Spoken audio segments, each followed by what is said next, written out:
ഏവർക്കും ലേണേഴ്സ് കോർണറിൻ്റെ പുതിയൊരു വീഡിയോയിലേക്ക് സ്വാഗതം.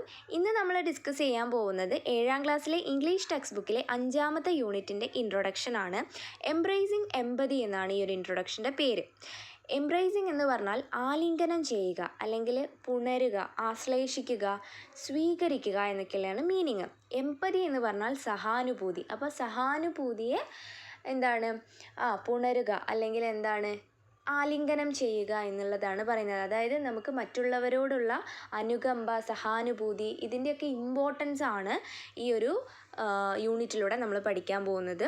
ഈ ഒരു പിക്ചർ തന്നെ അതിനൊരു എക്സാമ്പിളാണ്. ഇവിടെ ഓട്ട മത്സരമാണ് അല്ലേ, റണ്ണിങ് റേസ്. അപ്പോൾ അതിലൊരു മത്സരാർത്ഥി വീണ് കിടക്കുന്നുണ്ട് ഗ്രൗണ്ടിൽ അല്ലേ. അപ്പോൾ ബാക്കിയുള്ളവർ എന്താണ് ചെയ്യുന്നത്? ബാക്കിയുള്ള മത്സരാർത്ഥികളൊക്കെ അവരവരുടെ കാര്യം നോക്കി ഫസ്റ്റ് അടിക്കാൻ വേണ്ടി ഓടിപ്പോവുകയാണോ ചെയ്തിട്ടുള്ളത്? അല്ല, നമ്മൾ ഈ പിക്ചറിൽ എന്താണ് കാണുന്നത്? വീണ് കിടക്കുന്ന ആ ഒരാളെ ഹെൽപ്പ് ചെയ്യുകയാണ് അല്ലേ. എല്ലാവരും ഒരാൾ അയാളുടെ അടുത്ത് എത്തിയിട്ടുണ്ട്, കൈ പിടിച്ചിട്ടുണ്ട് എഴുന്നേൽപ്പിക്കാൻ വേണ്ടിയിട്ട്. ബാക്കിയുള്ളവർ ആ ഒരു വീണ് കിടക്കുന്ന ആളുടെ അടുത്തേക്ക് അയാളെ ഹെൽപ്പ് ചെയ്യാൻ വേണ്ടി വരുന്നതാണ് പിക്ചർ തന്നെ. അപ്പം എംബ്രേസിങ് എംപതി എന്നുള്ള യൂണിറ്റിൻ്റെ ടൈറ്റിലിന് ഈ ഒരു പിക്ചർ വളരെ ആപ്റ്റാണ് അല്ലേ, സ്യൂട്ടബിൾ ആണ്. ഇവിടെ 2 ലൈൻസ് കൊടുത്തിട്ടുണ്ട്, നോക്കാം. I do not ask the wounded person how he feels, I myself become the wounded person. Walt Whitman. Walt Whitman എന്ന് പറയുന്നത് അമേരിക്കൻ സാഹിത്യത്തിൽ സുപ്രധാന പങ്ക് വഹിച്ചിരുന്ന ഒരാളാണ്. അദ്ദേഹം അമേരിക്കൻ പോയറ്റാണ്, എസ്സേയിസ്റ്റാണ്, അതേപോലെ തന്നെ ജേർണലിസ്റ്റുമാണ്. നമുക്കിവിടെ കൊടുത്തിരിക്കുന്ന ഈ 2 ലൈൻസ് എടുത്തിട്ടുള്ളത് വാൾട്ട് വിറ്റ്മാൻ്റെ സോങ് ഓഫ് മൈസെൽഫ് എന്ന് പറയുന്ന പോയത്തിൽ നിന്നാണ്. ലൈൻസിൻ്റെ മീനിങ് നോക്കാം. I do not ask the wounded person how he feels. Wounded person എന്ന് പറഞ്ഞാൽ മുറിവേറ്റ വ്യക്തി. ഞാൻ ഒരിക്കലും ഒരു മുറിവേറ്റ വ്യക്തിയോട് നിങ്ങൾക്ക് എങ്ങനെയുണ്ട്, ഹൗ ഹി ഫീൽസ്, അയാൾക്ക് എന്താണ് ഫീൽ ചെയ്യുന്നത്, എങ്ങനെയാണ് എക്സ്പീരിയൻസ് ചെയ്യുന്നത് എന്ന് ഞാൻ ഒരിക്കലും ചോദിക്കാറില്ല എന്നാണ് പറയുന്നത്. I myself become the wounded person. ഞാൻ ആ ഒരു മുറിവേറ്റ വ്യക്തിയായിട്ട് മാറുകയാണ് ചെയ്യാറ് എന്നാണ് പറയുന്നത്.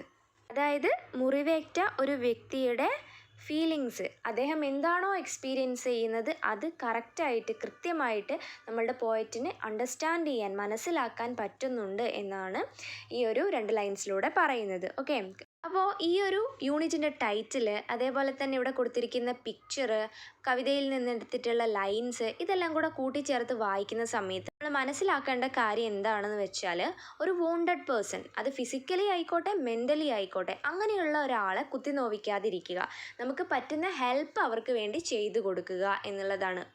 നെക്സ്റ്റ് പേജ് നോക്കാം. The doorway. Look at the picture given below. താഴെ കൊടുത്തിരിക്കുന്ന പിക്ചർ നോക്കാനാണ് പറയുന്നത്. അപ്പോൾ ആ ഒരു പിക്ചർ ഒന്ന് നോക്കുക കേട്ടോ. What do you see in this picture? നിങ്ങൾ ഈ പിക്ചറിൽ എന്താണ് കാണുന്നത്? എന്തൊക്കെയാണ് കാണുന്നത്? ഒരുപാട് കുട്ടികളുണ്ട് അല്ലേ, കുറേ ബോയ്സും ഉണ്ട് ഗേൾസും ഉണ്ട്. പിന്നെ കുറേ ഗിഫ്റ്റ്സ് ഉണ്ട്, അതേപോലെ ഒരു ലേഡി ഉണ്ട് അല്ലേ. ആ ലേഡി ഇവർക്ക് ഗിഫ്റ്റ് കൊടുത്തുകൊണ്ടിരിക്കുകയാണ്. അതാണ് നമ്മൾ ഈ ഒരു പിക്ചറിൽ കാണുന്നത്. അപ്പോൾ അത് നമുക്ക് എങ്ങനെ എഴുതാം? In this picture I can see a lot of gifts. ഈ ഒരു ചിത്രത്തിൽ എനിക്ക് ഒരുപാട് സമ്മാനങ്ങൾ കാണാൻ പറ്റുന്നുണ്ട്, ഗിഫ്റ്റ്സ് കാണാൻ പറ്റുന്നുണ്ട്. എ വുമൻ, ഒരു സ്ത്രീനെ കാണുന്നുണ്ട്. And around her many children. അതുമാത്രമല്ല അവൾക്ക് ചുറ്റും ഒരുപാട് കുട്ടികളെയും കാണാൻ പറ്റുന്നുണ്ട്. നെക്സ്റ്റ് ക്വസ്റ്റ്യൻ നോക്കാം. What is A women doing? ആ ഒരു സ്ത്രീ എന്താണ് ചെയ്യുന്നത് എന്നാണ് ചോദിക്കുന്നത്. എന്താണ് ചെയ്യുന്നത്? എല്ലാവർക്കും ഗിഫ്റ്റ് കൊടുക്കുകയാണ് അല്ലേ. അപ്പോൾ അത് നമുക്ക് എങ്ങനെ എഴുതാം? The women shares gifts with every child.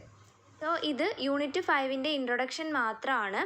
അപ്പോൾ ഈ ഒരു ക്ലാസ് നിങ്ങൾക്ക് ഇഷ്ടമായിട്ടുണ്ടെങ്കിൽ എൻ്റെ ചാനലൊന്ന് സബ്സ്ക്രൈബ് ചെയ്യാനും ഈ വീഡിയോ ഒന്ന് ലൈക്ക് ചെയ്യാനും അതേപോലെ നിങ്ങളുടെ ഫ്രണ്ട്സിലേക്ക് ഒന്ന് ഷെയർ ചെയ്യാനും മറക്കല്ലേ. See you with another video. Thanks for watching.